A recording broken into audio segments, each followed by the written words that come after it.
Salam, hər vaxtınız xeyir, dəyərli futbol sevərlər. Region Liqası çərçivəsində 8-də 1 play-off mərhələsinin cavab görüşündəyik. Ötən qarşılaşmada məhz Biləsuvar komandası öz evində 3-0'lıq inamlı bir qələbə ilə nəticələndirmişdi bu qarşılaşmanın hesabını. İkinci qarşılaşmada isə məhz görək Ağsu City qarşısında nə cür performans sərgiləyəcək. Hər iki komandaya uğurlar arzu edirik. Qarşılaşmanın bol qollu məhsuldar keçməsi arzu olunan da.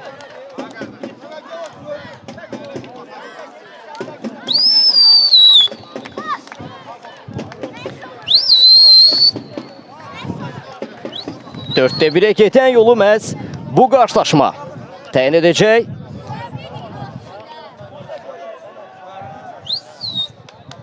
Vaxt itirmədən sizlərlə məhz heyətləri tanış edim.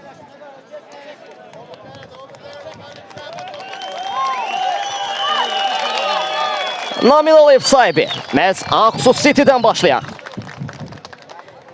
Xəyal müəllim tələbələri, əsas heyət. Qapıda 12 nömrə Tural Abbaszadə, kapitan 10 Gökhan Kartal, 6 nömrə Mətin Əbilsoy, 7 nömrə Murad Niftəliyev, 8 nömrə Elnur Mustafayev, 11 nömrə İsmail Qəmbərov, 17 Ramal Əhmədov, 20 Tamerlan Zeynalov, 22 Okeke, 23 Nuran Məmmədov, 33 Elmir Xəllov. Bu əsas heyət idi. Ehtiyat hissədə isə məhz qapıda Amin İsmailov, 2 Şirin Məmmədli, 99 Pərviz Əsənov və Səfər Cəfərzadə.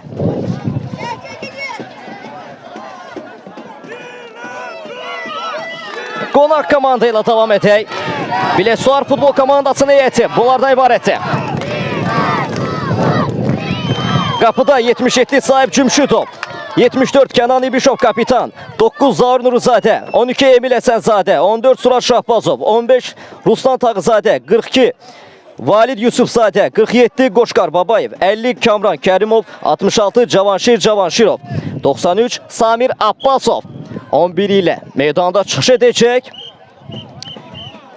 Ehtiyat isə məhz 1 Fətullayev, 50 7 Asim Urufov, 10 Süleyman Piriyev, 11 Həmib Süleymanlı, 20 Əskər Əskərov, 21 Məmməd Məmmədov, Adil Bələdov, daha doğrusu Adil Bədəlov tələbələri meydanda bu 11 ilə çıxış edəcək. Hər iki komandaya bir daha uğurlar arzu edirik. Qarşılaşmanın bol qollu məhsuldar keçməsi arzu olunan da. Qarşılaşmaya qonaq komanda sürətli bir başlanğıc. Əsənzadə son anda Tamerlan Zeynalov keçid vermədi.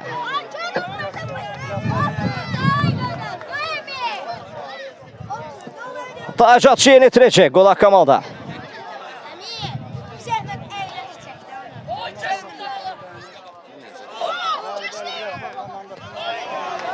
Qapı qarşısına təhlükəli bir epizod.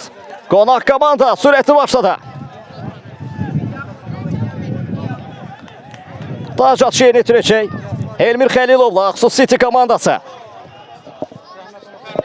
Hal-hazırda qarşılaşma yeni başlayıb, hesabda bir dəyişiklik yoxdur. 0-0'lıq bərabərliyi ilə davam edir qarşılaşma. Qapı qarşısına daha bir təhlükə.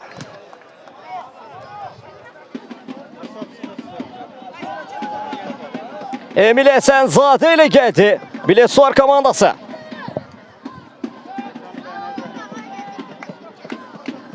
Tural Abbaszadə uzun oynadı. Geri planda qarşılamışdı. Kamran Kərimov tərəfindən. Tamerlan Zeynalov. Top meydana tərk edir. Tacatçın Tamerlan Zeynalov yerə yetirdi. Okeke. Ötürməsi ələ alınmışdı. Geri planda qarşılamağı bacardılar. Elmin Mustafayev. İkinci cəhdə topu ələ keçirməyi bacarır Biləsuvar komandası. Gökhan Kartal. Kapitan. Sol çınaqlı oynadı. Murad Niftəliyev. Gelişine bir zərbə, amma bir qədər uğurlu alınmadı. Belə Şəfa stadionunda oynanır qarşılaşma. Hal-hazırda 0-0'lıq bərabərlik təşkil edir. Ümumi hesabda üstün tərəf Biləsuvar komandasıdır. Ötən qarşılaşmada məhz 3-0'lıq qalibiyyətli sonlandırmışdı 90 dəqiqəni. Kenan İbişov. İsmail Qəmbərov. Mane olmuşdu ona. İndi yenidən Aksu City hücumları. Gökhan Kartal baxdı qapıya, zərbəsini indirdi. Gökhan Kartal tehlikeli gelmişti bu epizodda.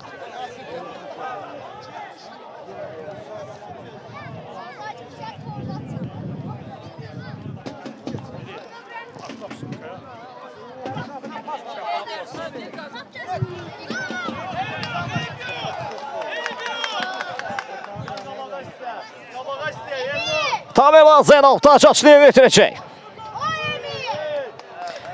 Bəli, zərbə bir qədər uğurlu alınmadı. Qayda pozulur. Ədalət təmsilçisinin gözü önündə oldu. Surat Şahbazova. Qarşı pozulmuşdu bu qayda pozuntusu. Ədalət təmsilçisi başlamadı. Standart bir vəziyyət yerinə yetiriləcək. Olduqca təhlükəli bölgə sayılır. Topun başında Kamran Kərimov. Görünəcə dəyərləndirəcək bu epizodu. Qapı qarşısına ötürmə. Boşluq zərbə də gəldi. Tural Abbaszadə. Onun üçün bu rahat bir top idi. Ram edilməsi. O qədər də çətinlik çəkmədi. Tural Abbaszadə. O kök istiqamətini indi İsmail Qəmbərov sürətlənib. Kamrandan qopartmağı bacarmışdı. Top meydanı tərk edir. Tac atışı Aksu City'nin də. Gökhan Kartal ama hakim qarşılaşmanı dayandırır. Tac atışı məhz Biləsuvar komandasına keçir. Bəli. Qonaq komanda olmaqlarına baxmayaraq azarkeşlərin Biləsuvar sədalarını eşitmək mümkündür. Məsafə hər nə qədər uzaq olsa da məhz komandalarının yanındadılar bugün.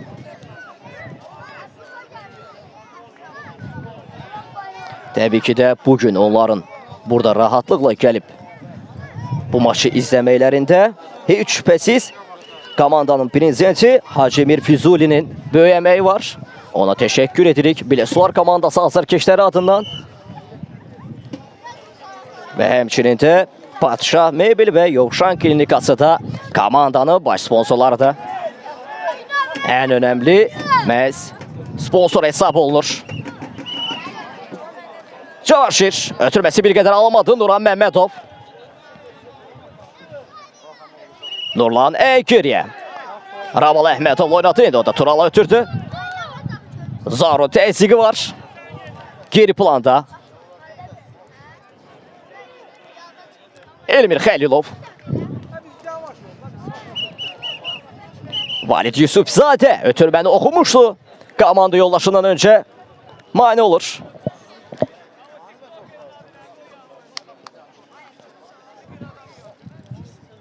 Tac atışı yeni itirəcək Elmir Xəlilovla Aksu City komandası. Olduqca izdihamlı bir qarşılaşmalardan biridir. Mən heç region liqasında bu qədər azarkeş görməmişdim. Zaur qapı qarşısına ötürmə. Tural qarşıladı. Təhlükə davam edir. Belə qarşılaşmanın hakimi, yan hakimi dayandırır qarşılaşmanı. Top meydanı tərk etmişdi. Hal-hazırda 0-0'lıq bərabərlik təşkil edir qarşılaşma, amma ümumi hesabda Biləsuvar komandası 3-0'lıq üstünlüyü təşkil edir. Tural Mətinlə oynamışdı. İndi Nurlan Tural istiqamətinə Biləsuvar komandasının təzyiqi var. Ramal Əhmədov ötürməsi əla alındı. İsmail Qəmbərov Elnur Mustafayev. İndi OKK. Tamerlan Zeynalov. Müdahaleler yetersizdi. İsmail Qəmbərov. Düştü qalxdı ötürmesine alınmadı. Geri planda topu ele geçirmeye başarır bile Sor komandası.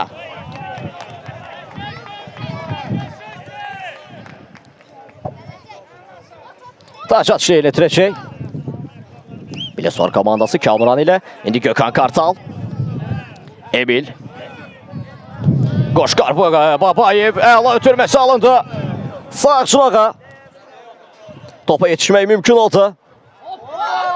Gözəl hərəkətlər qapı qarşısına Tural.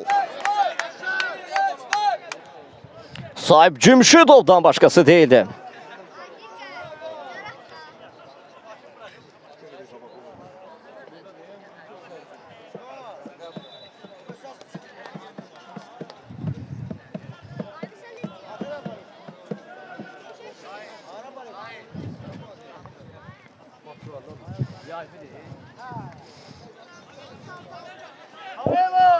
Gökhan Kartal.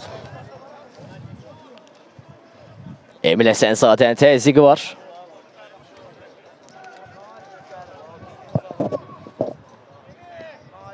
Bu 77 kimdir? 77. Siz de bile sordu.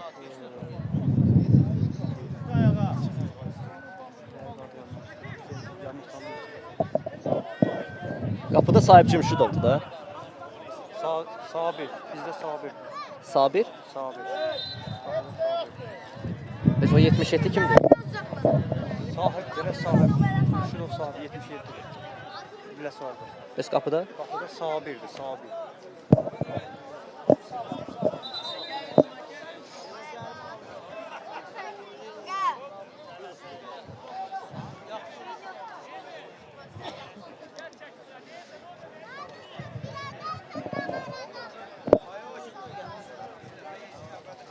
Gökhan Kartal. Standart vəziyyət yenitirəcək. Hakimi piti gözləndi. Gökhan Kartal. Qapı qarşısı ötürməyə hiçbir komanda yolaşı toxunuş edə bilmədi. Bu şansla əldən qaçır fərqi azaltmaq adına.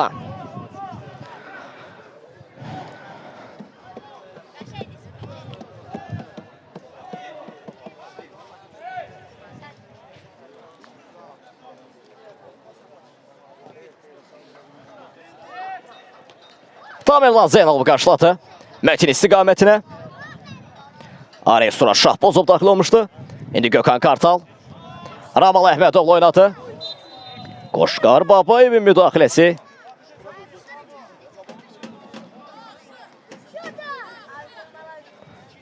Nurlan Məmmədov. Sağ şahda Elmir Xəlilovaya Allah gördü. Hesab hal-hazırda 0-0. Rövanş qarşılaşması bərabərliklə davam edir. Belə deyək, tilsim qırılmayıb qarşılaşmada. Mətin. İki oyuncu arasına sıyrıla bilmədi. Geri oynamaq məcburiyyətində qalmışdı. Daha bir top itkisi mərkəzdə. Ruslan Tağızadə. Amma yan hakimin bayrağı havadadır.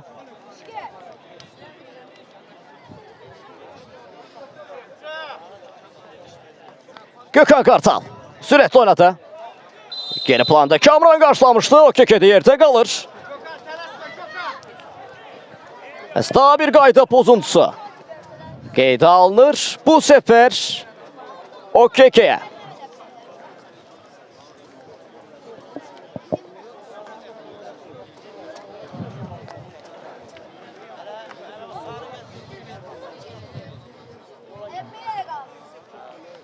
Təhlükəli bir bölgədir Gökhan Kartal'ın sevdiği bölgelerdi. Bu məsafələr eğer o yerine yetirərsə təbii ki də.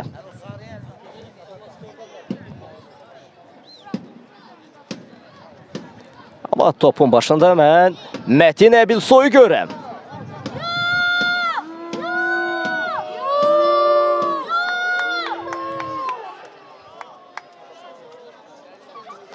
Elmir Mustafayev de yerine yetirebilir. Çünkü topun başında Mətin Əbilsoy ve Elnur Mustafayev'i görürəm. Böyük ehtimalla standart vəziyyəti hər ikisindən biri yerinə türəcək. Belə Aksu City oynuyor. Hakimi piti səsləndi. Metin Ebilsoy. İstədiyi kimi alınmamışlar, bu toxunuşla var idi. Gün zərbəsi qazanır Aksu City. Daha bir dayanan top.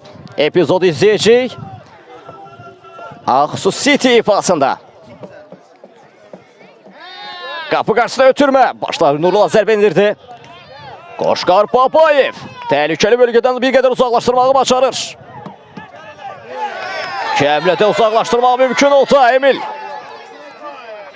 Emil Əsənzadə. Metin Ebilsoy'dan sıyrıldı ama Elmir Xəlilov özünü çatdırmışdı. Murad Niftəliyev sol çanaqda.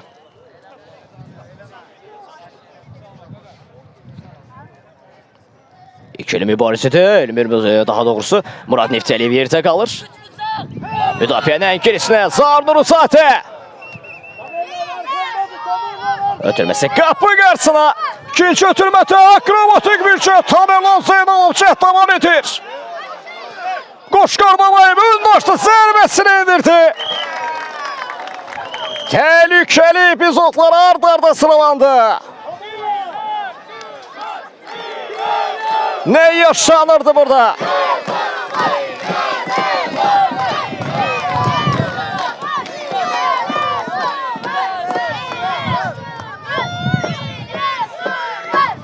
Gökhan Kartal.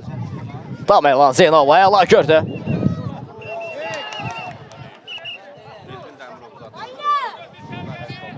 Sonrasında da üstüne çatdırmağı bacarır. Komanda yoldaşları Emil Əsənzadə. Daha bir təhlükəli epizod.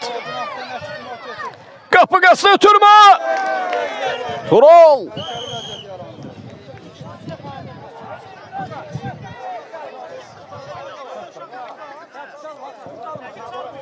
Ve müdaxilə yox idi.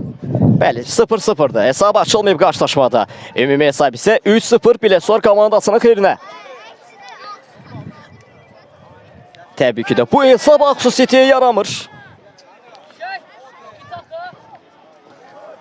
Qoşqar Babayev təhlükə yaratmışdı.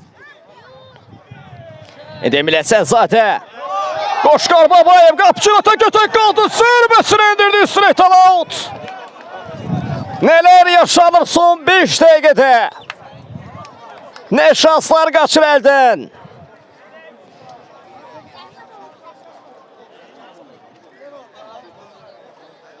Önce Emil Əsənzadə, sonra Qoşqar Babayev. Aksu City komandasının əks hücumu. Xəlilov, Metin Ebilsoy'la oynadı. Emil'lə Elnur Mustafayev. Hugo Koke. İsmail Qəmbərov. Kenan Bişop. Vayne oldu, topu qoparmağı bacardı. Komandasına qazandırır. Ötürmə sol çınağa. Kamran. Müdafiənin ən gerisinə atmağı bacarmadı. Ramal Əhmədov mane oldu. Qoşqar Babayev. Kenan Bişop'la oynadı. Ötürməsi müdafiənin ən gerisinə. Oyunda kənar vəziyyət yoxdur. Emil Əsənzadə. Özünü çatdırmağı bacarır. Emil Əsənzadə Tamerlan Zeynalovu keçməyi bir qədər çətinlik yarandırdı. Qapı qarşısına. İkinci bir cət. Bu səfər Nurlan gəlişlə bir zərbə. Gələn zərbələri rahatlıqla mane törədə bilirlər. Mane ola bilirlər bu zərbələrə. Ən azından hələ ki qapılarını toxunulmaz elan ediblər. Amma mən elə zənn edirəm ki, Biləsuvar komandası hücumlarının kəsərini bir qədər daha artırsa, gol qaçılmazdı.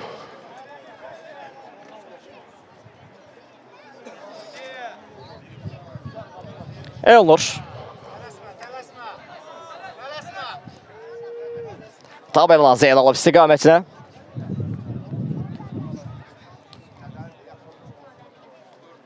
Ən geriyə Gökhan Kartal.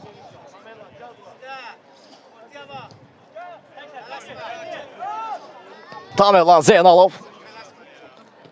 Sol diye kanalı düşünmüştü ama artık rəqiblər o hissəni bağlamışdı. Qoşqar Papayev. Zarnurizadə. Emil Əsənzadənin önünə doğru. Gözəl aldı ötürmə. Sağ şuraqda. Alınmadı ki, alınmadı. Bu cəhətə məhz qapıya gedən yolu təyin etmək mümkün olmadı burada da.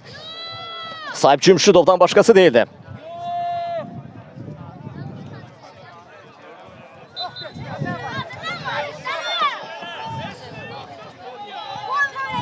Suraj Şahbazov. Sərt oynamışdı rəqibə qarşı.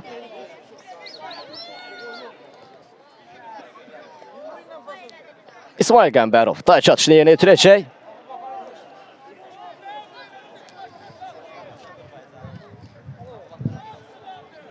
Məhz İsmail Qəmbərov Tamirlan Zeynalova buraxdı taç atışını. İsmail Qəmbərov. İkili mübarizədə Kamranla. Top meydanı tərk edir. Məsələ İsmail Qəmbərovun özündən Emil Əsənzadə sinəsilə yumuşatdı komanda yoldaşı üçün.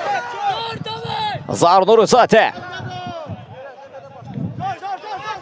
Topu təhlükəli bölgədə ram etməyə bacardı. Sağ şınaqda. Bazov. Qoşqar Papayev yerdən göndərdi amma Tural.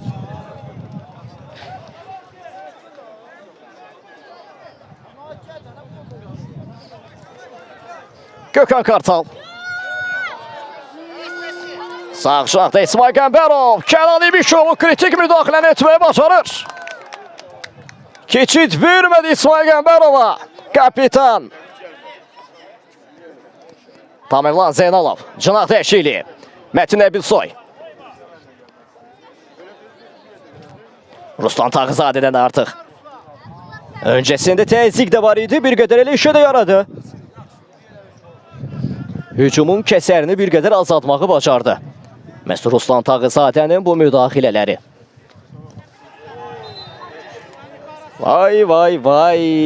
Topa müdaxilədə hər iki oyuncu da yerdə qalır amma yox. OKK qalxdı ayağa. Biləsuvar oyuncusu ağrılar içərisində yerdə qalır.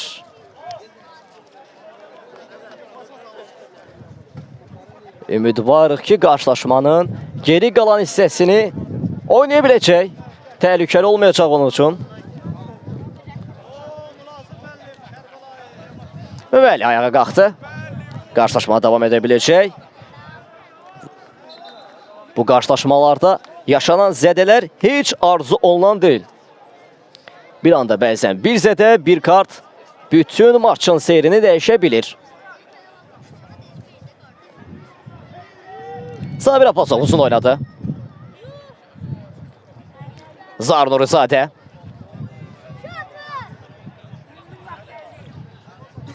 Yerdən göndərdi OKK istiqamətinə.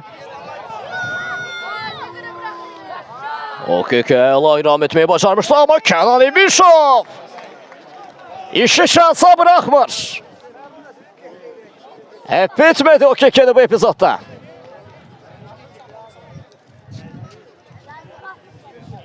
Taç atışı yönetiləcək.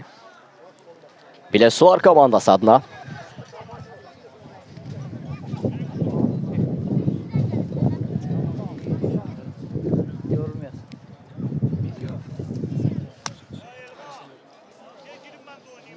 Sahib Cümşüdovun təzyiqi var rəqibə. İndi Gökhan Kartal ən geriyə. Ramal Əhmədov istiqamətinə. Ramal Əhmədov tələsmədi. Gökhan Kartal ayaqlar gördü kapitanı. Geri planda qarşılanır indi Emil Əsənzadə. Zarnurizadə istiqamətinə. Topu önünə attı. Cərmə meydançasında da. Daha bir təhlükə Biləsuvar komandası adına. İçeride 3 komanda yoldaşı var. Yerden gönderdi Qoşqar Papayev son anda Tural. Bu alqışlar hər ikisinin de.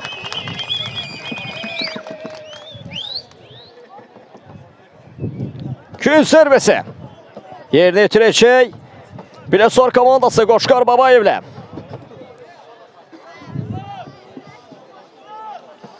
Dediğim kimi Qapıya doğru zərbələri hal-hazırda qarşılaşma boyunca Biləsuvar komandası yerinə yetirib.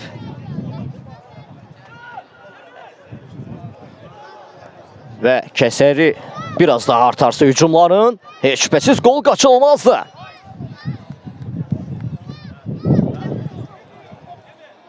Valid Yusufzadə idi zərbəni endirən. Ötən qarşılaşmada qalibiyyətin banilərindən biridir. Önəmli rolu var idi. Ötən 90 dəqiqədə heç şübhəsiz bu rol bu 90 dəqiqədə də davam edəcək kimi görsənir. OKK ötürməsi geridə qaldı amma yerdə qalır. OKK-dən etirazlar da var.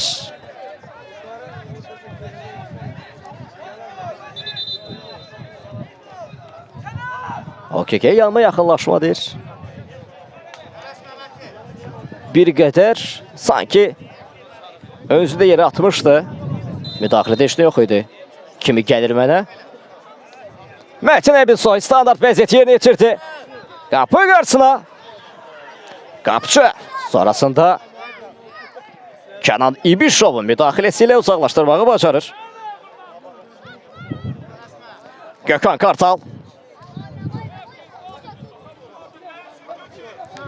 Ənkiriyə Ramal Əhmədov. Turapazadə.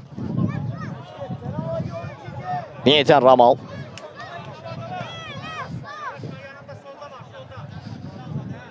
Aksu City bir qədər öyrəşilmiş oyununu sərgiləyib bir meydanda sanki. Tamerlan Zeynalov. Niftəli istiqamətini amma Cavanşir uzaqlaşdırmağı bacarmışdı. Elmir Xəylov sürətlənsə də Cavanşirov işi yenə şansa bıraxmır. Bu dəfə o ön plandaydı.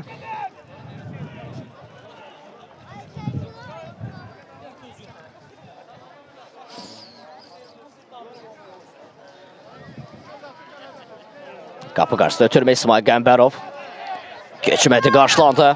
İndi yenidən Biləsuvar komandasının əks hücumu Emil Əsədzadə ilə. Bir qədər özü daşır topu. Ramal Əhmədovun da təzyiqi var. Elə onun baxışları altında top meydanı tərk edir. Qapıdan zərbə ilə davam edəcək.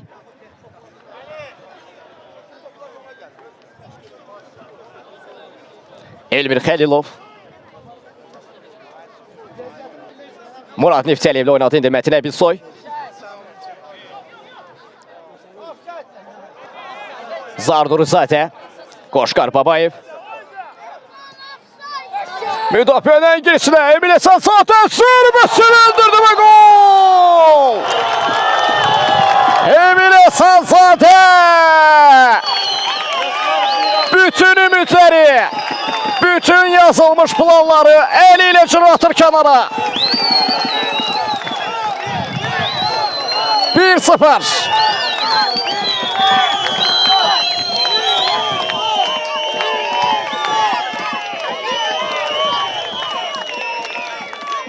Biləsuvar azarkeşləri olduqca sevinclidirlər. Komandalar artıq turu garantiləyib bilə. Başa düşürəm əgər meydanda möcüzə yaşanmazsa. Hesab 1-0. Ümumi hesab isə 4-0 Biləsuvar komandasının xeyrinə. Adil Bəldəlov tələbələri yaxşı iş çıxartdı. Mən demişdim axı. Bu hücumun kəsərləri davam edərsə qol qaçılmazdı.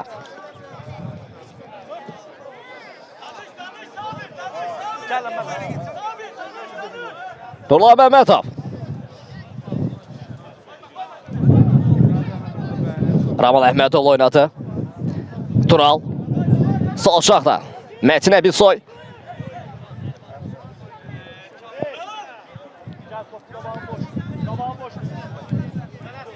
Nurlan Məmmədov. Sağ şaqda İsmail Qəmbərov əla gördü. Qapı qarşısına ötürmə qapçı. Sabir Abbasov. O da işi şansa bırakmır. Tamerlan Zeynalov.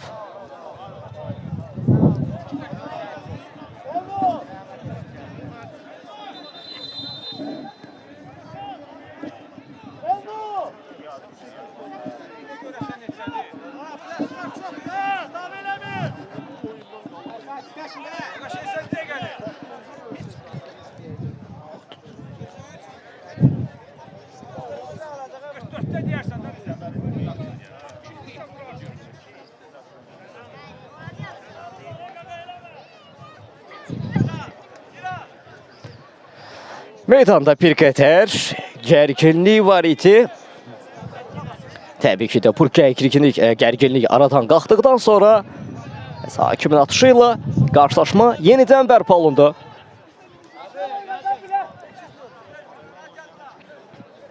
Ramal Əhmədov.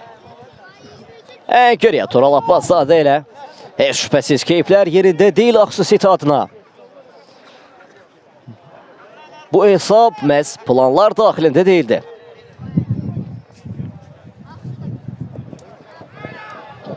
Gökhan Kartal qapıya baxdı, zərbəsini endirdi.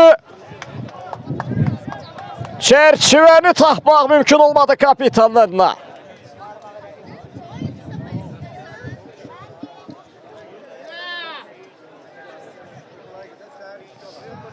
Gökhan Kartal. Sonrasında Kamran işi şansa bırakmır. Əldə təhlükəli bölgədə də top. Yeniden Kamran. Okey çevrildi. Baxdı ama zərbə indirmək şansı tanımadılar. Kenan İbişov ve Kamran ikilisi.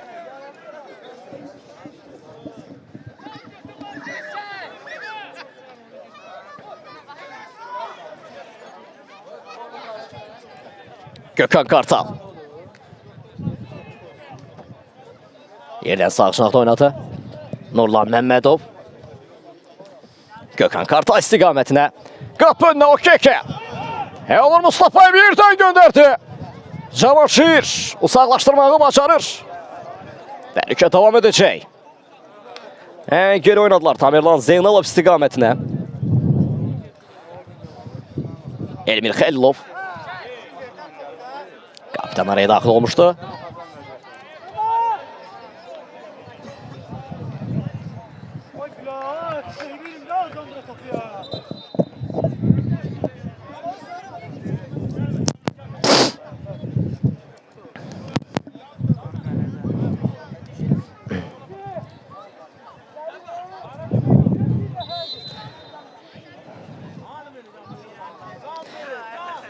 Amiri o suyla ara geçsen.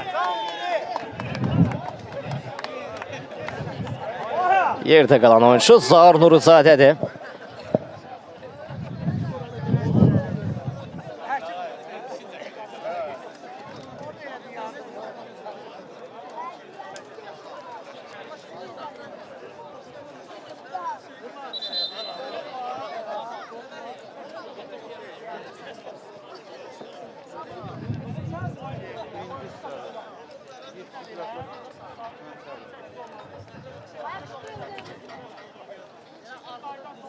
Bəli, YouTube'dan baxmaq mümkün olacaq. Qarşılaşma bitdikdən sonra bir neçə saatdan sonra artıq yayınlanacaq. Hal-hazırda YouTube'da canlı getmir oyun. Nəzərinizə çatdırım. Hesab 1-0. Ümumi hesab isə 4-0 Biləsuvar komandasının xeyrinə.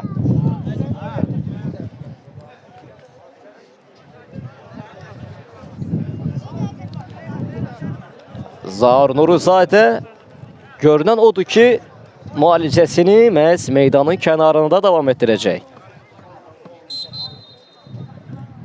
Böyle qarşılaşma bərpa olundu. Bu izlədiyimiz fair play idi. Emil Əsənzadədən. Gökhan Kartal. Artıq bütün ümidlər ona bağlanıb. Ramal Əhmədov. Nurlan Məmmədov istiqamətinə. Geridə.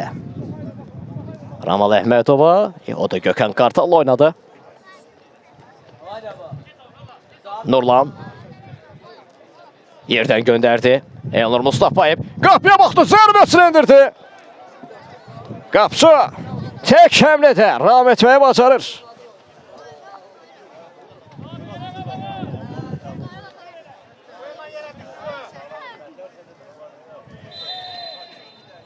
Samir Abbasov'dan başkası değildi.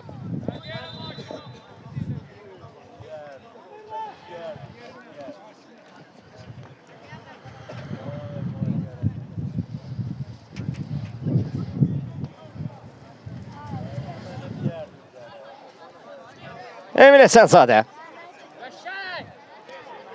Sağ janaqda Zaur Nuruzadə əla görmüşdü. Qapı qarşı sərbə direkdən dönür.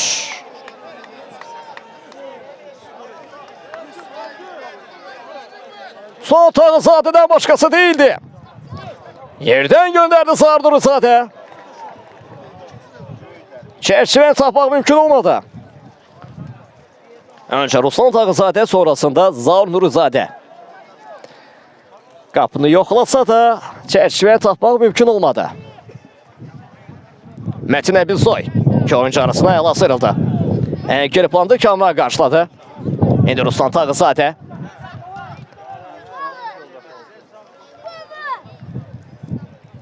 Sonra Şahbazov.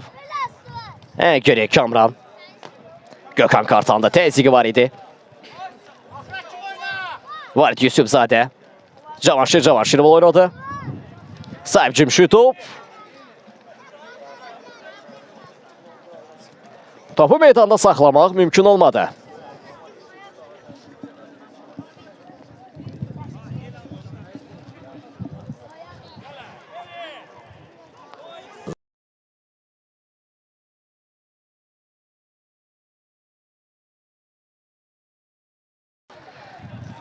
Zədəsinin ağrısı hələ də davam edir Zaur Nuruzadənin.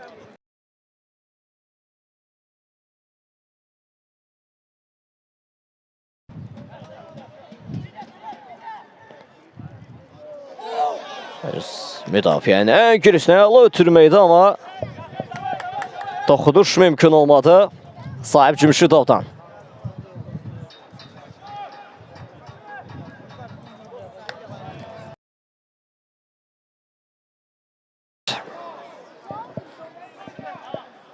Çerçeve tapmaq mümkün olmur.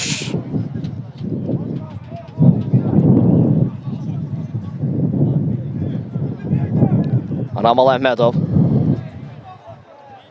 Elnur Mustafayev Kamran qarşıladı. Ötürmə uğursuz alınmışdı. Sonra Şahbazov. Ruslan Tağızadə. Kenan İbişov. Nurlan Məmmədov mane olmuşdu. İndi Elnur Mustafayev. Varid Yusufzadə. Araya girdi. Hücumun qarşısını aldı. Sonra Şahbazov. İndi Emil Xəlilov.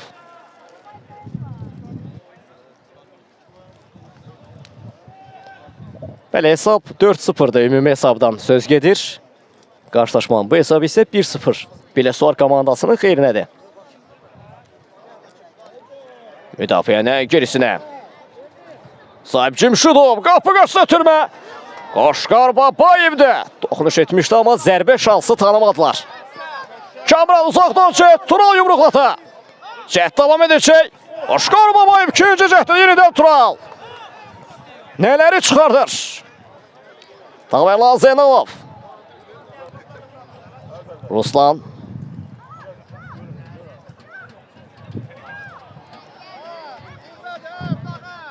Metin Əbilsoy. Topu geri planda almaq mümkün oldu rəqibdən. Cavanşir. Qoşqar Babayev'lə oynadı. İndi Emil Əsənzadə. Gəlişinə bir zərbə indirdi, amma ötürmə qarşı bir zərbə idi sanki bu. Heç istədiyi kimi alınmadı. Meydanda atılan tək qolun sahibi Emil Əsənzadə.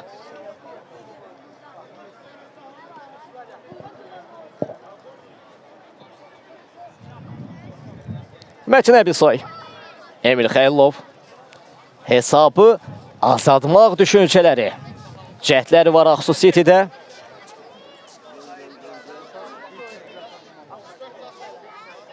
Geridə. Sabir Abbasov da qaldı. Kenan İbişov. Vay, Emil Əsənzadə Kamrana bıraxdı. Ramal Əhmədov da sürətlənib topa yerdə qalır. Göstər hakim tətiyi və penalti qərarı. Ramal Əhmədov da sarı kartla cəzalanır. Penalti atışı yerinə yetirəcək Biləsuvar komandası. 41-ci dəqiqədə. Bu heç bir planlara daxil deyildi, heç şübhəsiz. Fərqi, ümumi fərqi 5-ə qaldırmaq cəhdi şansı yaranıb. Biləsuvar komandası adına. Bu cəhdi kim yerinə yetirəcək?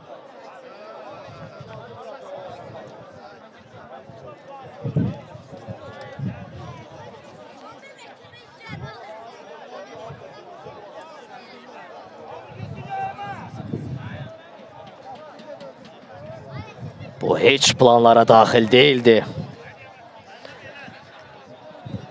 Topun başında. Surat Şahbazovu görürəm. Sonunda Qoşqar Babayev də dayanıb, amma elə böyük ehtimalla bu penalti atışını Surac Şahbazov yeri itirəcək. Gəlişini zərbələ indirdi və gol! Heç gözlətmədi. Heç tərəddüd etmədi. Zərbəsini indirdi. Gollu qeyd alta. Tural Abbaszadə. Küncü təxmin etmişdi, amma başı üzərindən iş görür. Surac Şahbazov. 2-0. Ümumi hesabı isə artıq 5-0'da uçuruma doğru gedir.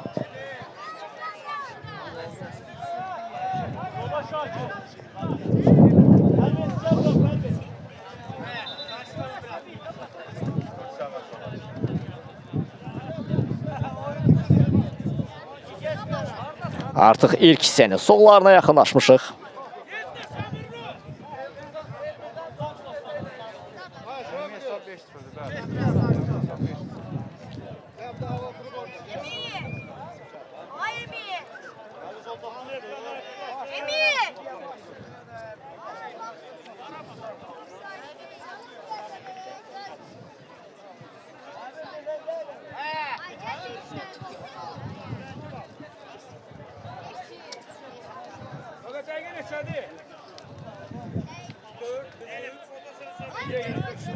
Bir dəqiqədən sonra.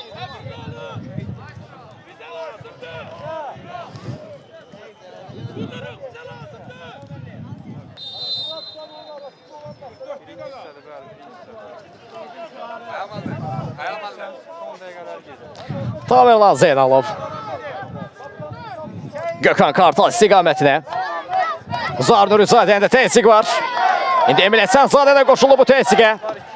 Nurlan Məmmədov özünü çatdırdı və şəhidlər ölməz, vətən bölünməz. Şuarları hər iki tərəfdə səslənir. Şəhidlərimizə Allahdan rəhmət, qazilərimizə və veteranlarımıza can sağlığı arz edirəm. Futbolun ən gözəl anlarından biri. Birlik nümayiş etdirdi hər iki tərəf azarkeşləri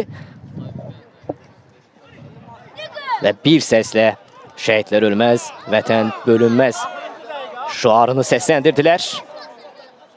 Sahib Cümşutov yerdən göndərməyi düşündü, amma cəhət uğursuz alınır.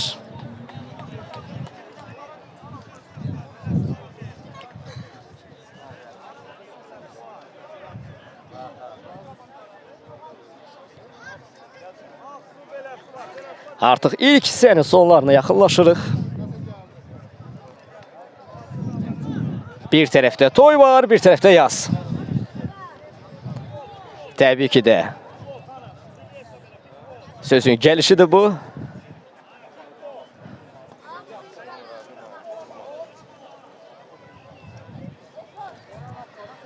Amma Ağsunun planlarına daxil deyildi heç şübhəsiz bu meydanda buraxılan 2 gol. Kenan İbişov qarşıladı. İndi Qoşqar Babayev. Sahib Cümşutov istiqamətinə, amma topa yetişməyə mümkün olmadı. 3-cü gol gelir emdirdi.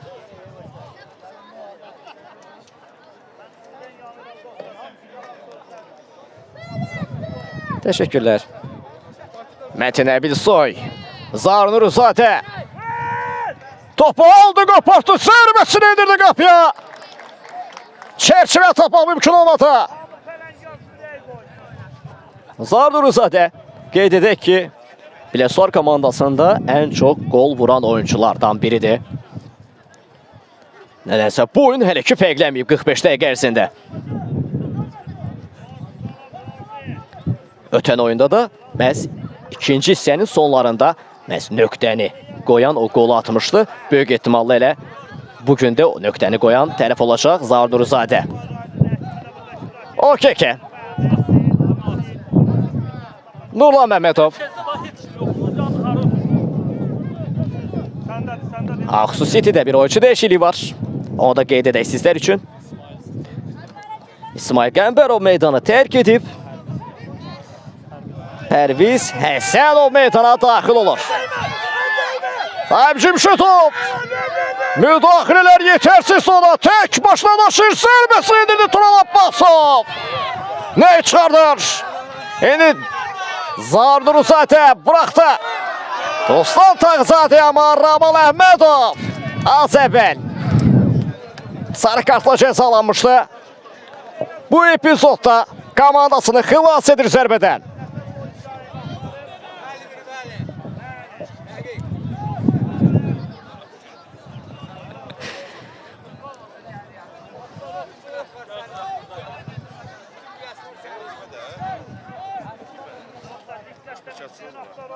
Gün zərbəsi yenitiləcək. Biləsuvar komandası adına. Artıq 4-də 1'e gedən yol onlar üçün şəffaflaşıb. Sadəcə fərqi artırmaq düşüncələri var. Bundan sonra təbii ki də bir möcüzə yaşanmazsa. Çünki Ağsu City'yə bir möcüzədən daha çox lazımdır. Ən az 5 gol. O da uzatmalara daşımaq üçün təbii ki də. Murad İftəliyev Elmir Xəylova buraxdı. İndi Mətin Əbilsoy. Tamerlan Zeynalov. Pərviz səndədir. Pərviz Həsənov. Kamran tərəfindən qarşı alınır.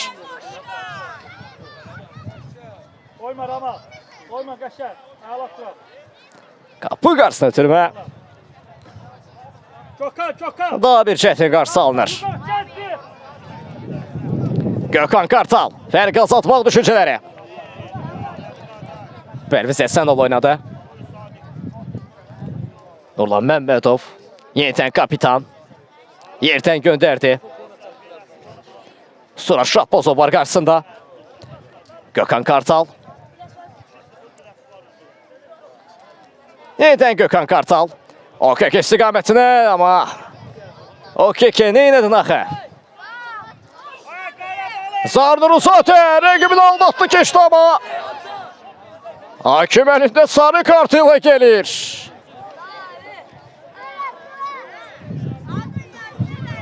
Tamerlan Zeynalov sarı kartla cəzalanır. Hesabda üstün tərəf Ağsu City olmasa da məhz meydanda çıxan kartlar baxımından üstün tərəf onlardır.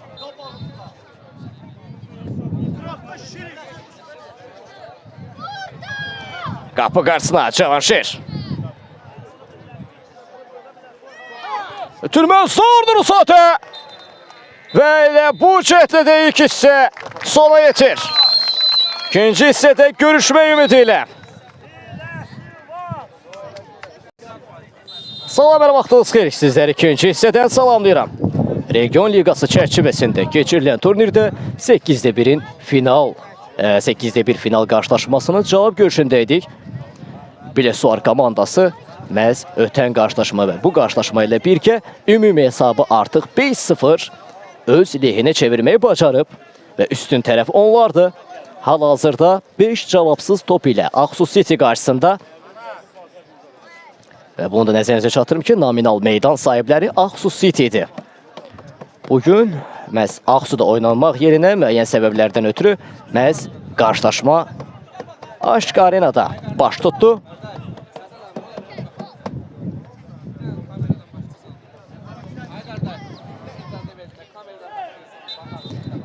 Pərviz Həsənov qaydanı pozur. Sahib Cümşütova.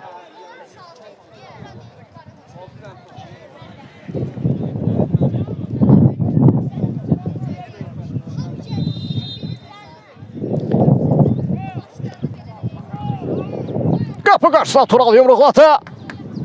Təhlükəni bir qədər soğuşturmağı bacarır. Təhlükə davam edəcək. Qoşqar Babayevlə. Türməsi əla alındı Emil Musa.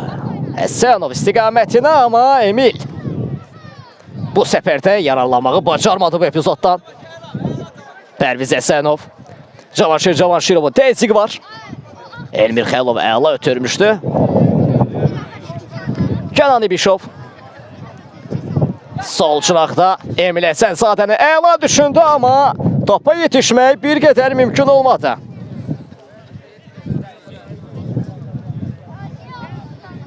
Ruslan Tağızadə.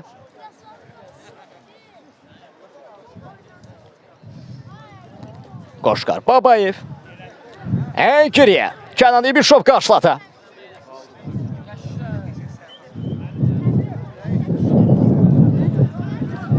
Valid Yusufzadə. Cavanşirlə oynadı. Qarşısında Pərviz Həsənov var idi. Şahbazov. İndi isə Kənan İbişov. Nəzərinizə çatdırıq ki, yaranan boşluqdan bugün həqiqətən də Region Liqasında oynanmasına baxmayaraq bu qarşılaşmanın azarkeşlər olduqca izdiham yaradır. Həm Aksu City tərəfində, həm də Biləsuvar komandası tərəfində. Zardır Usatə, qapı qasına əla türmə, görüşünü sərmə bölümünə söz oğu! El Matador! Üçüncü gol qeyt alır! Emil Həsənzadə!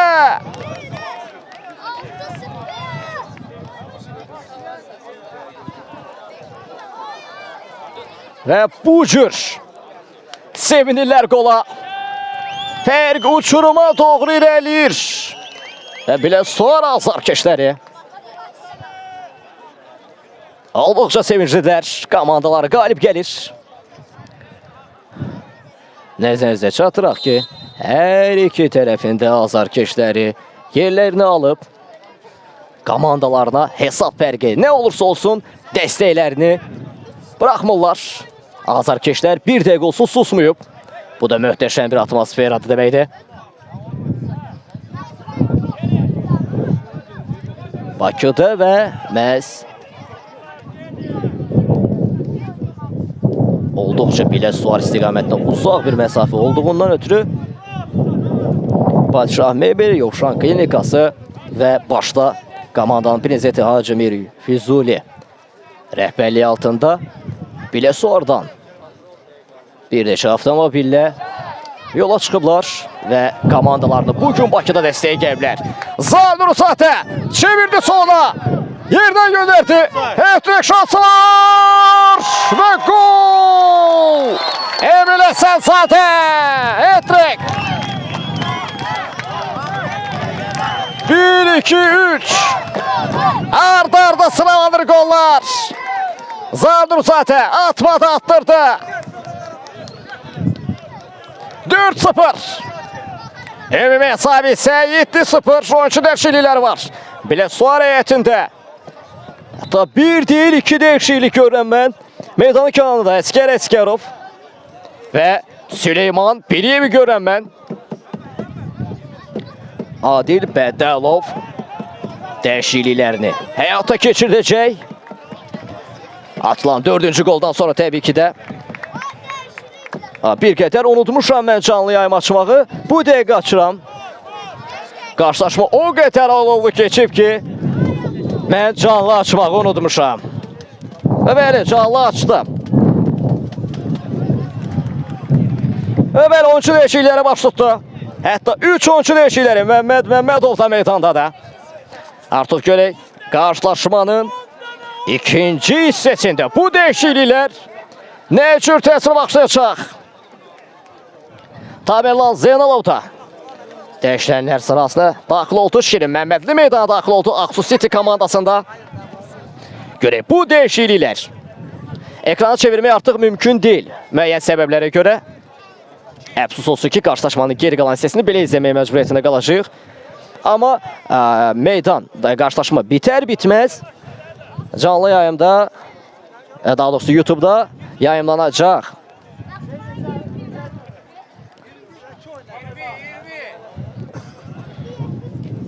Onşu dəyişiklikləri dəqiqləşir. Dördüncü qolu, hətta dördüncü qol nə deyil? İkinci və üçüncü qolları, dördüncü qolları Emil Həsənzadə. Biləsuvar komandasının 12 nömrəli oyuncusu qeydə aldı komandası adına. Gökhan Kartal. Murad Nifteliyev istiqamətinə yerdən göndərdi Okaka. Şirin Məmmədli qarşılamışdı. İndi Gökhan Kartal. Qoşqar Babayev'e keçid vermədi. Təzyiq davam edir.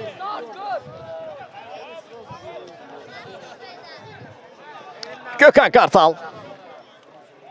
Ramal Əhmədov oynadı. Nəzərinizə çatdıraq ki, sarı kartla cəzalanmışdı ilk hissədə. Cavanşirov yerinə yetirəcək tac atışını.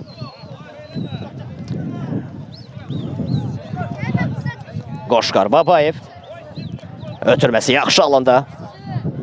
Amma Emil Həsənzadə sürətlənmədi topa, yetişə bilməyəcəyini sanki düşündü mü deyim.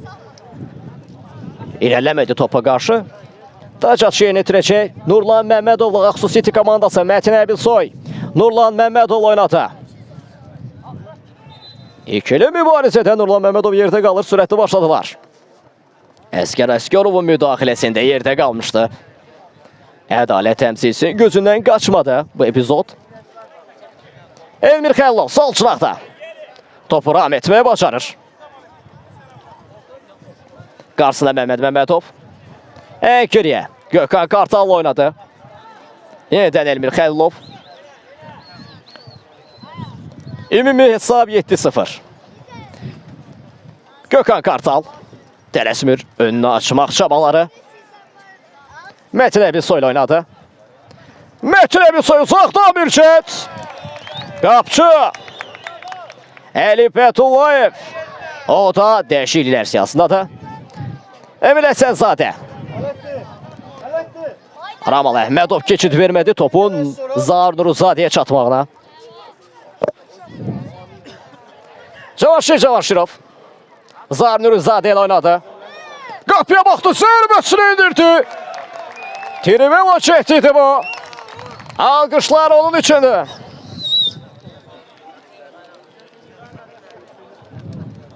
Şirin Məmmədli. Məhz Turalın zərbə indirməsi üçün imkan yaradır.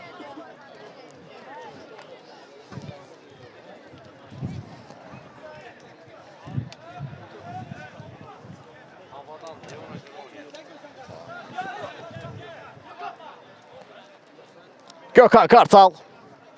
Qarşıda Ruslan Tağzadə var. Murad Nifteliyev ilə oynadı. İndi Mətin Əbilsoy. Müdaxilələr yetərsizdir. Topu özündə saxlamağı bacarır. Murad Nifteliyev ilə oynadı. İndi Şirin Məmmədli. Ötürmələrə ələ alındı. Pərviz Əsənov. Mətin Əbilsoya buraxdı.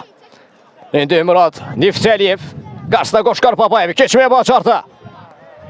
Murad Nifteliyev yerdə qalır. Qayda pozuntusu var. Ruslan Tağzadə. Midi qaydanı pozan dəqiqləşdiririk bəli. Ruslan Tağzadə idi. Təhlükəli bölgədən fərqi azaltmaq adına sürətli başladılar. Nurlan Məmmədov. Zərbə və qol. Atılan 5 qola axır bir cavab gəldi. Daha doğrusu 6 qola cavab gəldi.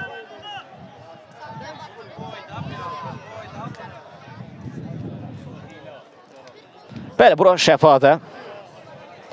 Hesab 4-1'də artıq. Ən azından bu qarşılaşmanın hesabı 4-1. Ümumi hesab isə 7-1'də artıq.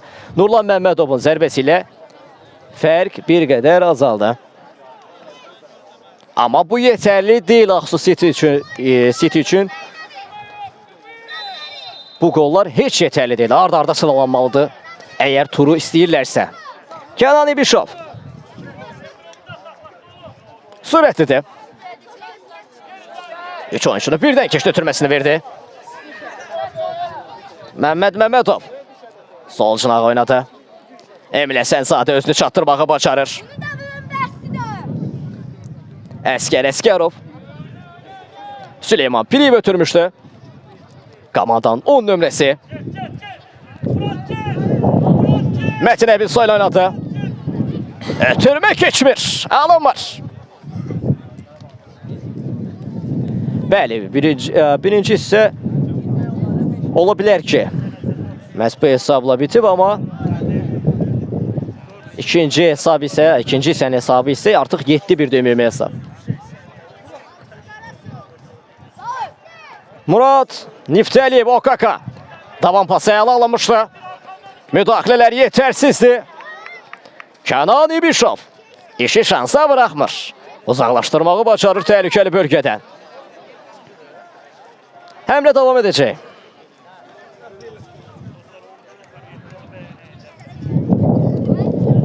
Elnur Mustafayev Gökhan Kartal oynadı. Elmir Xəlilov. Gökhan Kartal. Metin Ebilsoy sinesiyle yumuşattı ama bu komanda yoldaşlarına değil. Regi Muşet yedi. Bayrak davada da itirazlar var. İtirazlar var.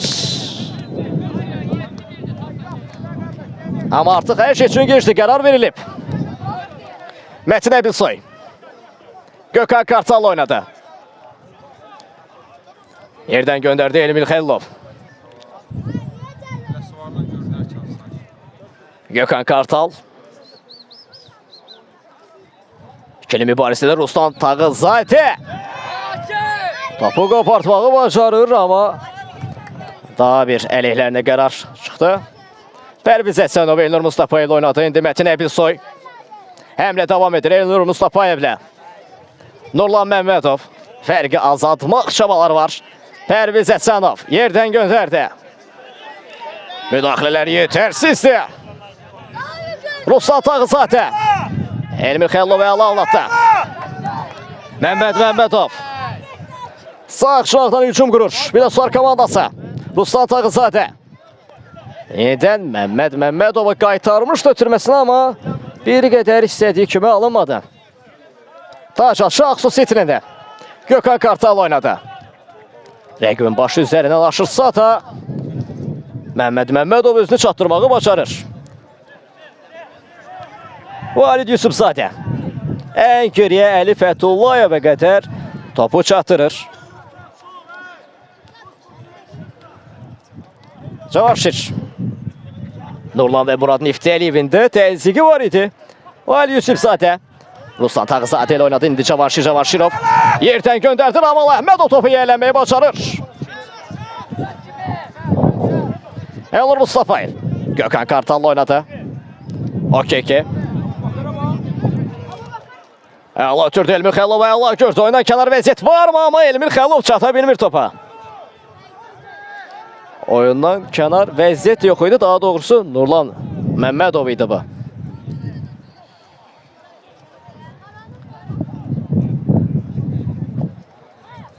Epizod öncəsində yerdə qalan bir oyuncu var. Biləsuarlı oyuncu.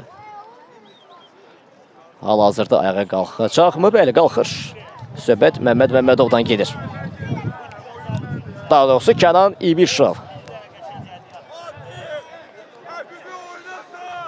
İkinci hissənin artıq 15 dəqiqəsi geridə qalıb. Erdən göndərdi. Zarnur Uzadə istiqamətinə. Şirin Məmmədli sürüşmə pəndi ilə. Bütün planları pozur fərqi. Qorumağı bacarır. Təhlükə ama davam edir.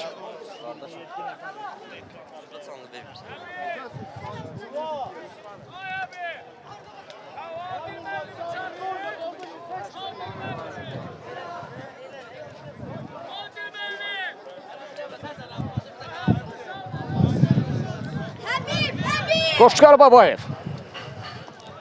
Gün zərbəsini yerinə yetirəcək Biləsuvar komandası adına. Fərqi daha da artırmaq adına Adil Bədəlov tələbələri. Uğur sağında bu çət.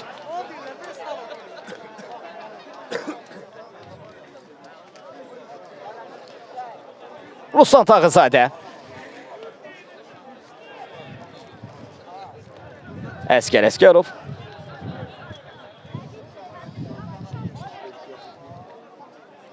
Şirin Məmmədli.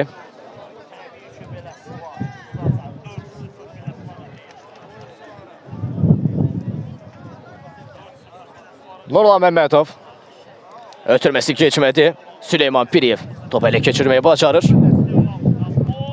Qoşqar Babayev. Ruslan Tağızadə nə əla gördü. Ötürmə keçmədi Ramal Əhmədov. Müdaxilələri yetərsizdir. Şirin Məmmədli. Yeniden Qoşqar Babayev. Geri planda topu yaxalamağı bacarır. Ötürməsi istəyili alamadı bir qədər.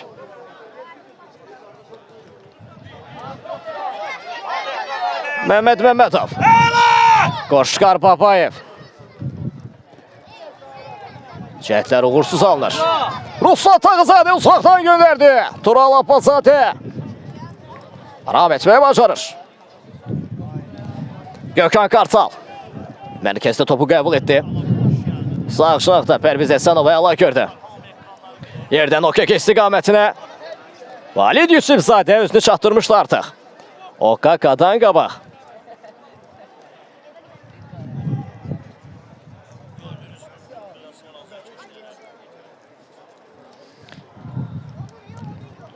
Qarşılaşmanın hesabı 4-1, ümumi hesab isə artıq 7-1'dir. Adil Bədəlov tələbələri artıq bütün üstünlüklərini qurublar.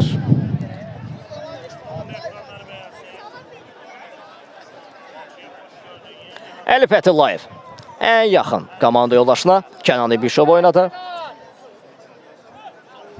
Ruslan Tağızadə mərkəzdə heç bir komanda yoldaşı yox idi. Ramal Əhmədov. Gökhan Kartal oynadı kapitan. Nurlan Məmmədov.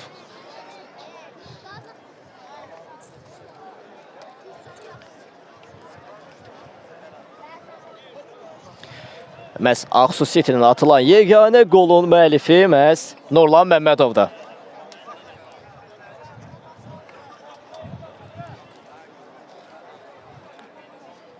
Cavanşirov. Ruslan Tağızadə ikili mübarizədə bir top itkisi. Murad Niftəliyev. OKK ilə oynadı yenidən Murad Niftəliyev. Sol çınaqda Elmir Xəllov. Qapı qarşısına Əli Fətullayev yaxalamağı bacarır.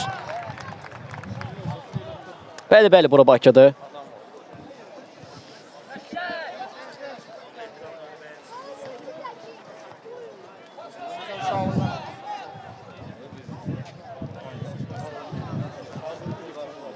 Gökhan Kartal sağ çınaqda. Şirin Məmmədli oynadı. Süleyman Piriyev.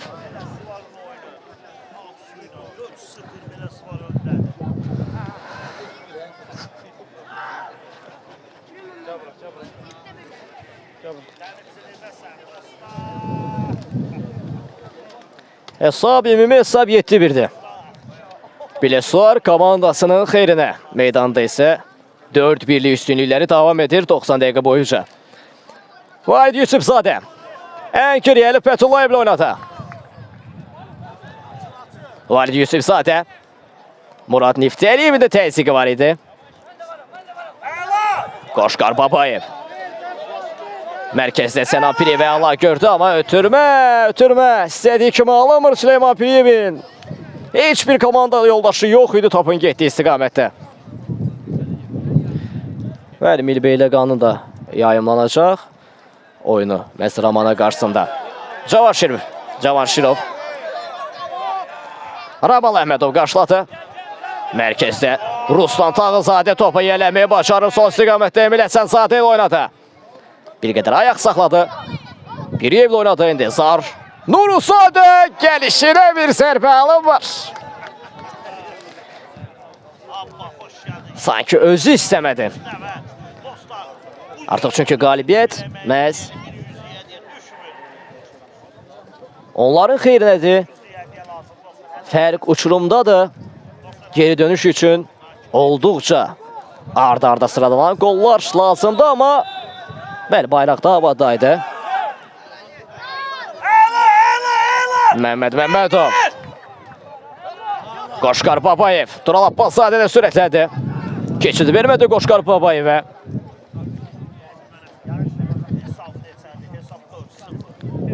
Böyle canlı yayımdakiler takip atıbız. Abonelik butonuna basmağınız kifayət edir. Növbəti qarşılaşmadan xəbərdar olmaq üçün Murad Niftəliyevin cəhdi başa çıxır. Əli Fətullayev çıxışda düzgün oynadı. Gün zərbəsi yeni itirəcək Aksu City komandası. Ən yaxın güncü ilə oynadı Gökhan Kartal.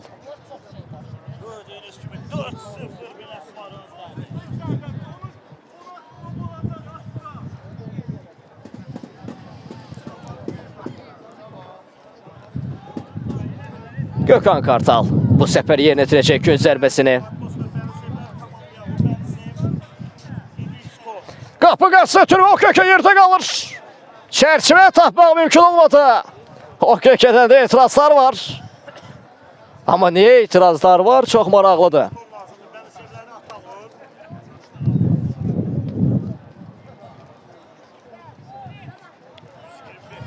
Əli Fətullayev yerinə yetirəcək qapıdan zərbəni. Valid Yusufzadə ilə oynadı.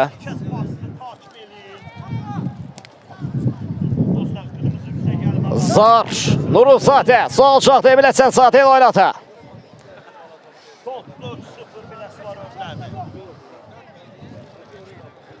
Emil Həsənzadə ötürməsi bir qədər alınmadı. Mətin Əbilsoy mərkəzdə topu qəbul etdi.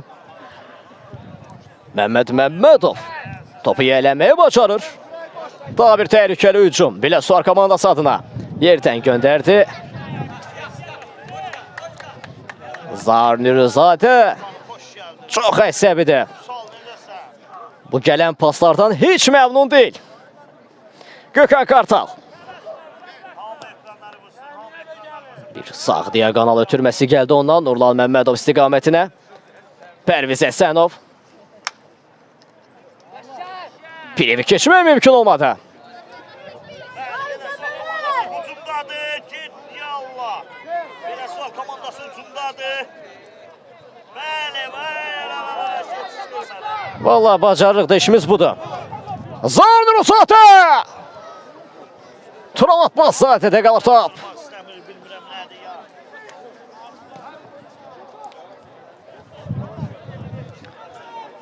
Əks hücum şansı Gökhan Kartal.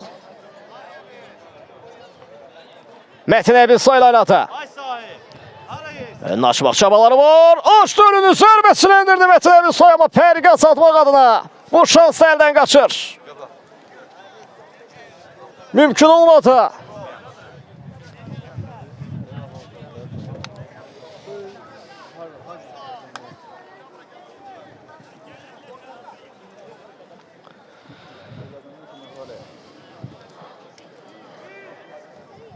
Ramal Əhmədov. 500 TL, 500 TL.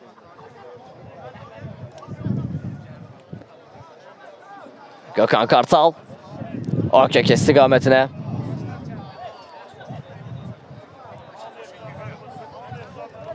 Ramal Əhmədov yerdə qalır. Ədalət təmsilçisi qarşılaşmanı dayandırır.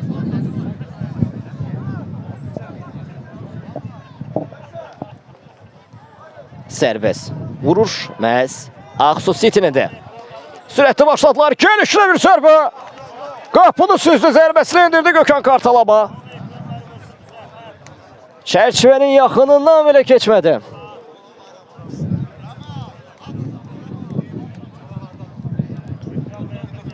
Əli Fətullayev.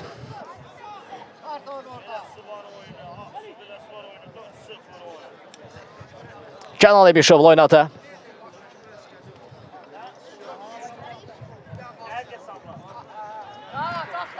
Şirin Məmmədli istiqamətinə. Əskər Əskərovun da təzyiqi var idi.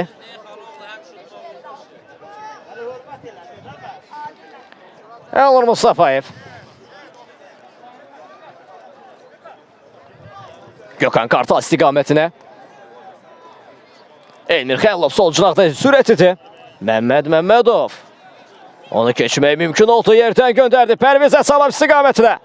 Naşlama yan xət hakiminin bayrağı havadadır. Top çərçivəni tapsaydı belə qol dəyəri qazanmayacaqdı. Çünki epizodun öncəsində artıq bayraq havadaydı.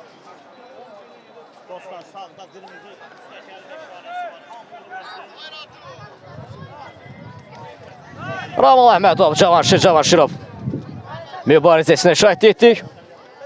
Top isə ən son Tural Abbaszadedə qalır. Oo, 7. Hoş geldin. Necəsən? 7. Tural Abbaszadə. Ramal Əhmədov. Doktor ekran bəyənməmiz zəifdir. Gökhan Kartal. Sol cinaqda hücumu qurub. Gökhan Kartal OKK istiqamətinə. Qoşqar Babayev qarşılamışdı. Sonrasında isə Məhməd Məmmədov. Sənan Piriyev sol cinaqda. Emin Həsənzadə istiqamətinə. Komandasının 5-ci özünün 4-cü qolunu qeyd ala bilərdi, amma bir qədər gözlədi komanda yoldaşlarından. Gözləməsəydi, irələsəydi bəlkə də təhlükəli bir epizodun qapısından dönə bilərdik. OKK. Gökhan Kartal. Görüşlü bir sərpə. Çərçivə tapmaq mümkün olmur. Az. Fəqli out. Oyunun bu dəqiqələrində sanki Aksu City tapdığı hər zərbəni düzgün yerinə yetirir. Biləsuvar komandası isə sanki rəqibə bir qədər hörmət edir və hesabı stabil saxlamaq çabaları göstərirlər. Çünki artıq son 3 epizodudur ki, Biləsuvar komandasının çox mütəvazi davranırlar. Ver özünə! Məhməd Məmmədov yerdə qalır. Elmir Xəlilov. Qaytanı pozur. Canlı yayımı izləyə bəyənək. Takib ataq, çünki artıq bundan sonraki qarşılaşmada da məhz şəhətdə biz olacaq. Söhbət Ramanı futbol komandası və Milbeyləqan qarşılaşmasından gedir. Vahid Yusufzadə yerdən Qoşqar Babayev istiqamətinə. Yerdən Qoşqar Babayev yerdən göndərdi, Ramal Əhmədov qarşıladı.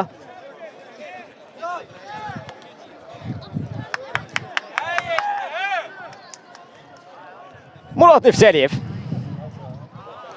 OKK.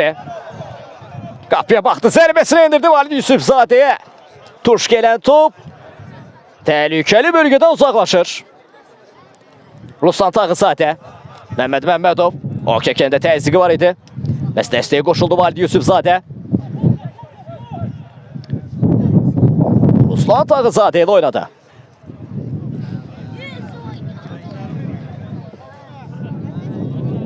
Nurlan Məmmədov təhlükəsiz bölgəyə göndərməyi bacardı.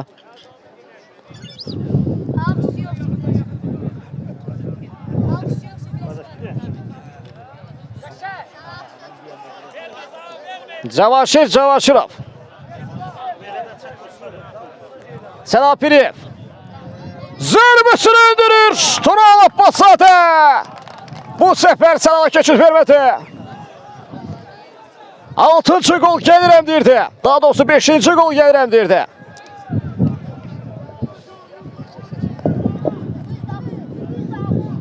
Xeyr, burada Adəm yoxdur. Cavanşir. Qoşqar Babayevi göndərdi. İndi Sənan Piriyev. Baxdı ötürməsini verdi. Qoşqar Babayevi yenidən Sənan Piriyev. Elmir Xəlilovun müdaxiləsi yetərsizdir.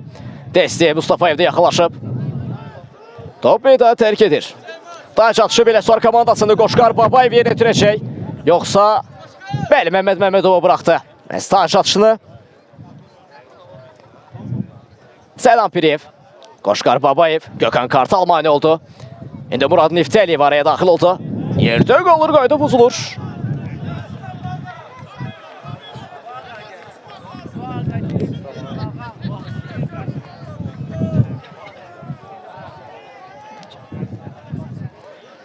Kənay Bişov özünü çatdırmağı bacarır. Sağ şahda Pərviz Həsənov da sürətlənib. Kənay Bişov özünü çatdırmağı bacarır. Təhlükəni soğuşdurur topu meydandan. Rəqibə vuraraq bəli çıxartmışdı. İndi Əskər Əskərov yerinə ötürəcək tac atışını. Ramana Beyləqan oyunu bəli başlayacaq. Təxirə salınmışdı hər iki oyunda, amma bugün verilən hava şəraiti və qərarlar nəticəsində qarşılaşmanın oynanacağı bildirildi.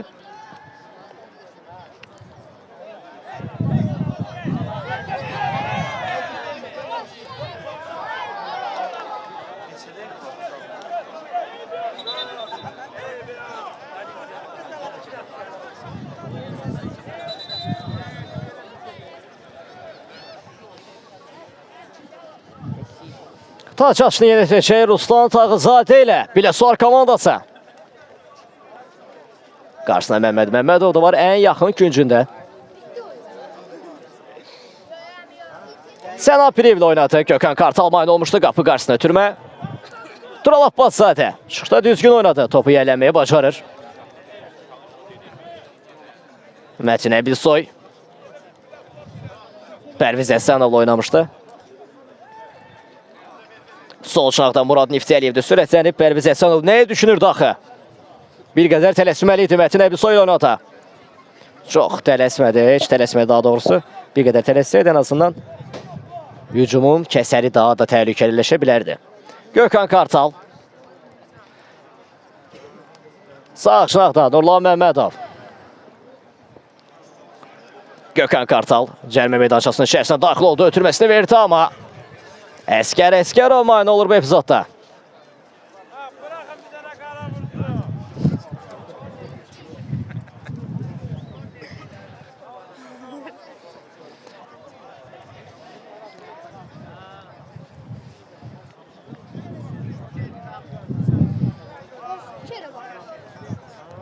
Cavanşirov. Yerdən göndərdi Sənan Piriyev. Emil Əsənzadə. Raval Əhmədov. Müdaxilə yetərsizli, təhlükə davam edir. Murad Niftəliyev. Qoşqar Babayev idi bu. Heç şübhəsiz müdaxilə edən oyuncu hücumun qarşısını aldı.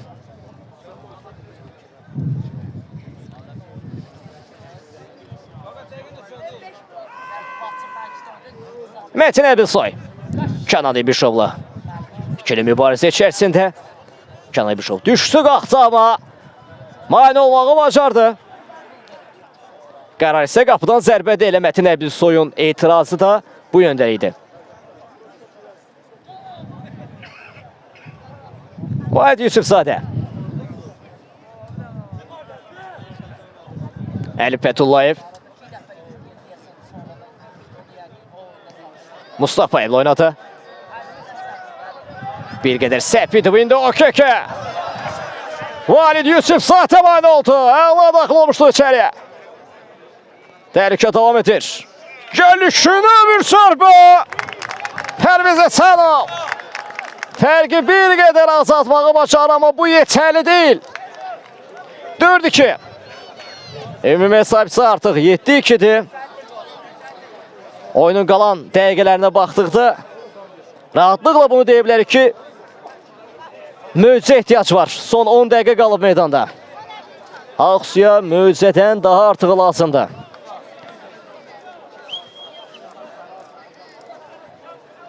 Pərviz Əsənov qeydə alır. İkinci qolu. 4-2. Sanki Ağsu City istədiyi, öyrəşdiyi oyun tərzini oyunun son dəqiqələrində göstərməyə başladı, amma bu yetərli olmadı. Çünki artıq qapılarında 4 cavabsız qol var idi. Zarnur Usatə. Zərbə blok qoyulur. Edən Zarnur Usatə. İçəriyə doğru Emil Əsənzadəyə doğru oynadı. Tural Abbaszadə çıxışda düzgün oynadı. Keçid vermədi, amma yan xətt hakimi də artıq bayrağını qaldırmışdı.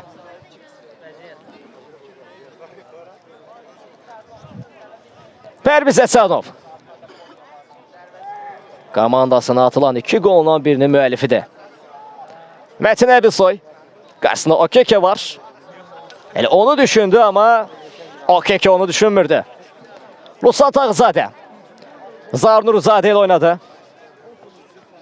İndi Cavanşirov. Sol şaqda Emil Əsənzadə. Təhlükəli ola bilər. Cavanşirov qapıya baxdı. Zərbəsini endirdi. Direkdən döndü. Tural Abbaszadə. Bu şans əldən qaçır.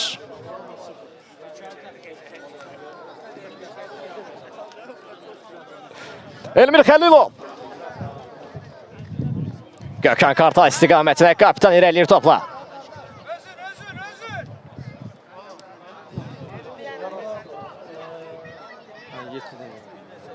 Metin Əbilsoy.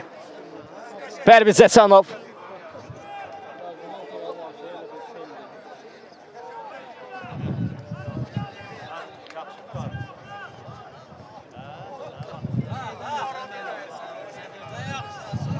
Metin Əbilsoy. İçeriye doğru. Valid Yusif zaten mani olmuştu. İndi isə gün zərbəsi yönetiləcək Aksu City komandası.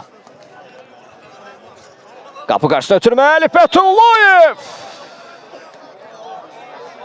Okek ilə toqquşur.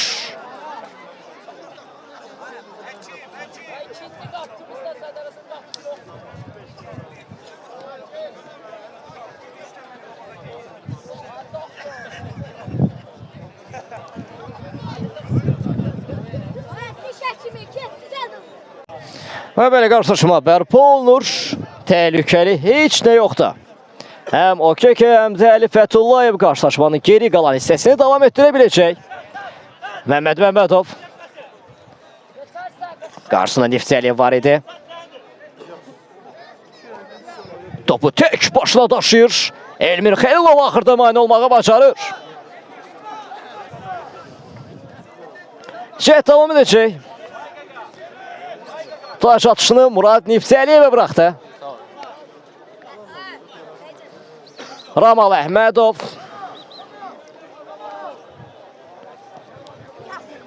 Qapıya doğru baxdı. Daha doğrusu qarşısına doğru baxdı. Nurlan Məmmədovu gördü. Yerdən Metin Əbilsoy. Ramal Əhmədov. Hələ ki gözəl paslaşıblar Aksu City komandası. Pərviz Əsanov topa yetişə bilmədi. Okeke'nin pası bir qədər sərt idi.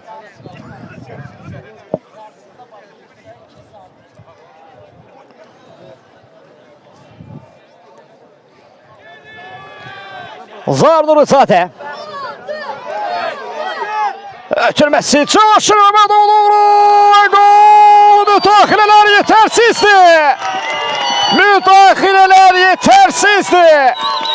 Nə Şirin Məmmədli, nə Tural Abbaszadə mani olmağı bacardı. Zor daşıdı. En çetini zor etti.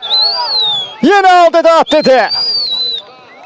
Hiç şüphesiz Cavanşirov da onu dinledi. Çerçivəni tapmağı bacardı. 5-2. Ve bu da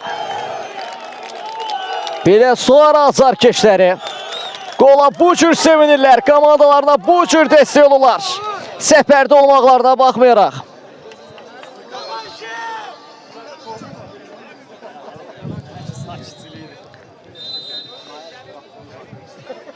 Təbii ki də bugün bir neçə avtomobillə gəliblər. Bir daha xatırladaq, Padşah Mebel və Yovşan Klinikası Biləsuvar komandasının baş sponsorudur. Komandanın prezidenti Hacı Mir Füzuli bəyə təşəkkür edirik. Bugün məhz Biləsuvar azarkeşlərinin bu maçı izləmələrinə şərait yaratdıqları üçün. Şübhəsiz.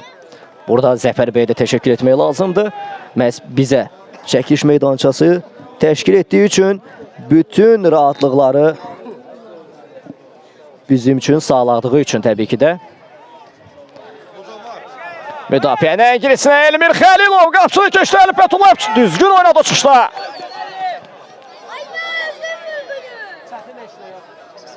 Tural Tağızadə.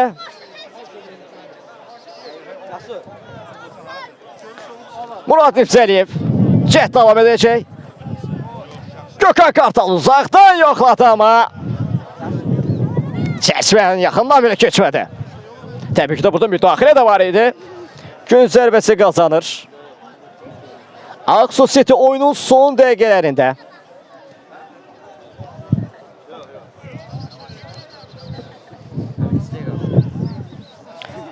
Qapı qaç ötürmə.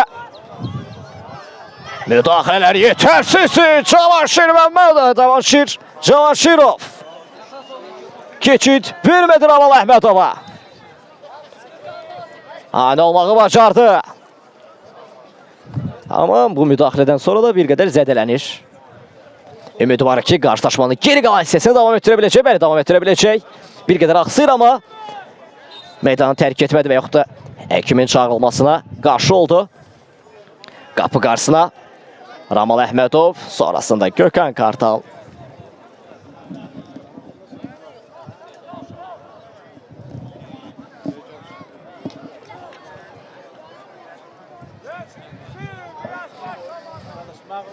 Mağlub oldu. Bu komanda hepsine mağlub oldu.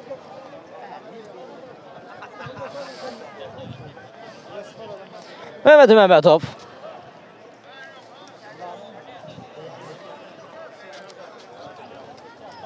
OKK istiqamətinə. Ruslan Tağzadə özünü çatdırmağı başarır. Keçid vermədi Ruslan Tağzadə.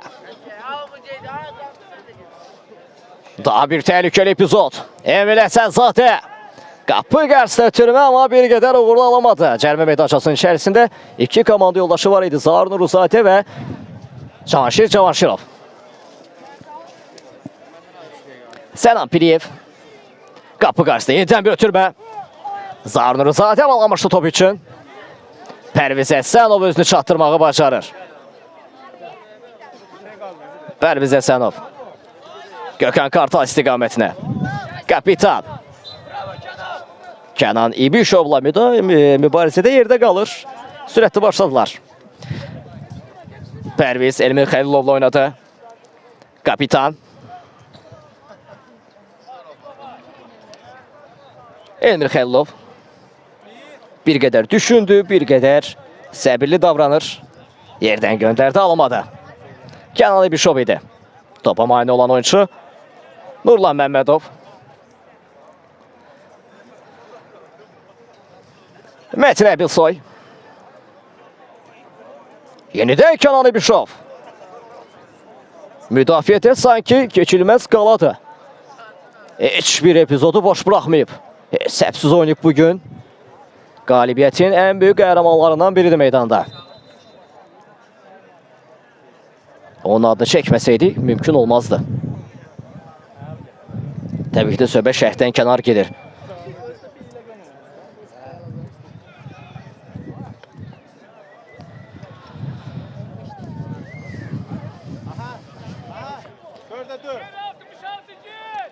Sənan Piriyev. Ruslan Tağzadə oynadı. Fərqi daha da yüksəltmək düşüncələri Biləsuvar komandasından Zaur Nuruzadə. Allah çevirdi, zərbəsini endirdi Tural Abbaszadə. Xilas edir komandasını daha bir təhlükəli epizoddan. Pərviz Əsənov. Fərqi azaltmaq düşüncələri Elmir Xəlilov, Kənan İbişov mane oldu. Kənan İbişov tək başına irəliyir. Elmir Xəlilov özünü çatdırmağı bacarır.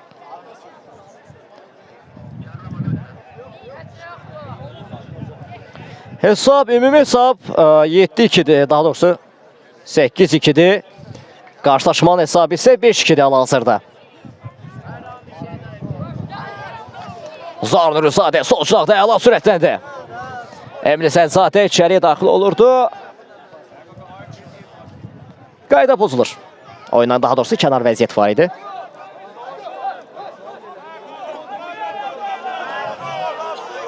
OKK. Gökhan Kartal oynadı. Valid Yusufzadə mane olmağı bacarır. Daha bir hücumun kəsərini azaltmağı bacarırlar.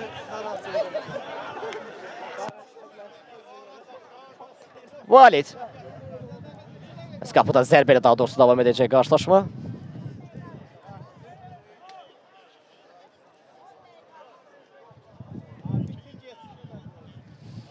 Bəli, qarşılaşma olduqca gözəl atmosferdə davam edir. Hər iki tərəfində azarkeşləri çoxluq təşkil edir. Həm Bakıda yaşayan, Ağsulular və Biləsuarlılar komandalarını bugün yalnız qoymayıblar.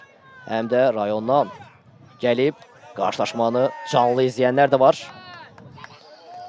Həm Rəmzi bəy, həm də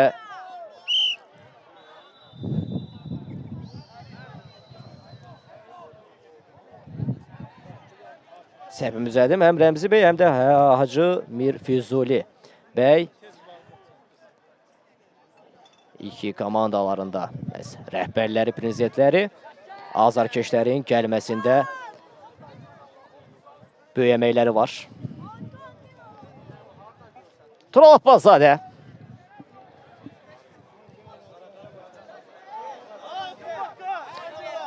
Hugo Lurokeke. Meydanda ən az görünən oyunculardan biri Pərviz Əsənov. Gəlişinə bir zərbə indirdi, amma çərçivəni yaxınından belə keçmir və bu da final piti. Biləsuar komandası 4-də 1-dədir.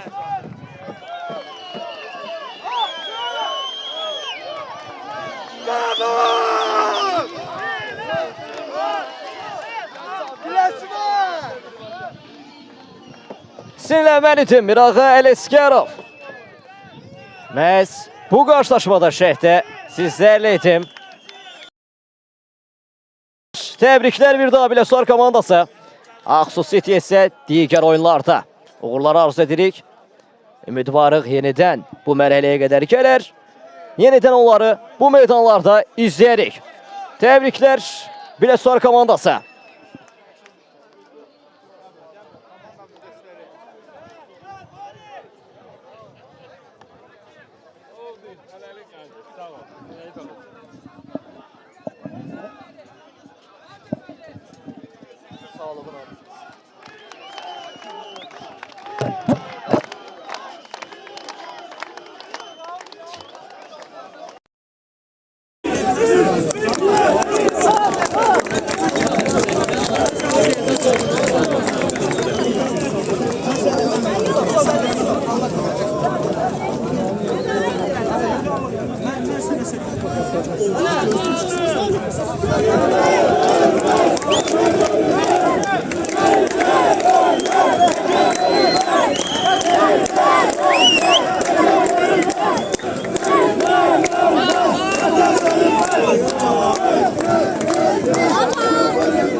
Region Ligası Premier Liga'dan maraqlıdır. Həm də